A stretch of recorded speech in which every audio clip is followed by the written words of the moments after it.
Bonjour. Nous avons parlé la semaine dernière du pouvoir de nos paroles. Par mes paroles, je peux autant détruire que construire.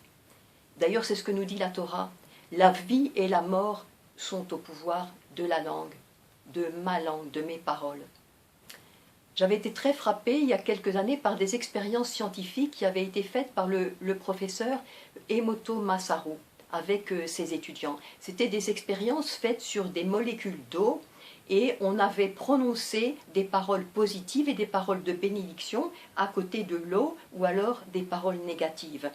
Et ensuite, cette eau avait été congelée pendant un certain temps et on avait regardé au microscope les molécules. Et c'est extraordinaire parce que si c'était des paroles positives et de bénédiction, les molécules d'eau formaient comme des cristaux magnifiques, comme des bijoux magnifiques, alors que si c'était des paroles négatives, l'eau était devenue comme noire, comme s'il y avait de la moisissure, et quelquefois il y avait des formes. Une fois, c'était comme une forme d'une personne qui va frapper une autre, et la parole qui avait été prononcée, c'était « Je te hais et je veux te tuer ». Et je vous exhorte vraiment à regarder dans Google le résultat de ces expériences parce que c'est très impressionnant et je vous assure que lorsqu'on a vu ça, on ne parle plus du tout de la même façon.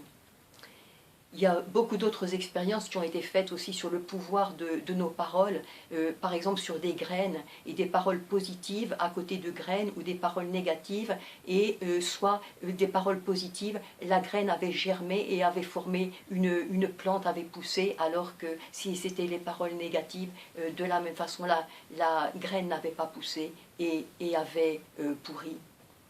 Et les maîtres d'Israël nous adressent aussi ces messages, nous disent « mais regarde comment est fait ton visage, le message que Dieu t'adresse par ton visage, j'ai deux yeux parce que je dois beaucoup examiner, j'ai deux oreilles parce que je dois beaucoup écouter, j'ai deux narines pour beaucoup sentir le monde, être en relation avec le monde, mais, disent les maîtres, prends conscience que tu as une seule bouche et le message que Dieu m'adresse par le visage qu'il m'a créé, qu'il m'a donné, c'est que je peux parler. » D'ailleurs, les maîtres font remarquer, regarde que la langue est le seul organe qui soit comme allongé, comme couché, pour te faire prendre conscience que lorsqu'on est couché, si on veut agir, on doit d'abord se lever, ce qui prend un certain temps.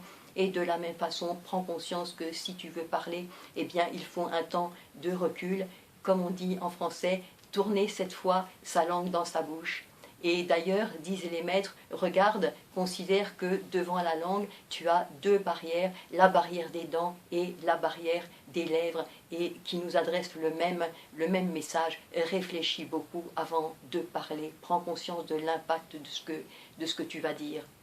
Et les maîtres nous disent aussi que on a deux cerveaux, on a deux sérelles, et lorsqu'on parle vite, on parle avec le sérel ABMI, alors que lorsqu'on prend le temps avant de parler, on parle avec le sérel Aeloki, avec l'âme divine.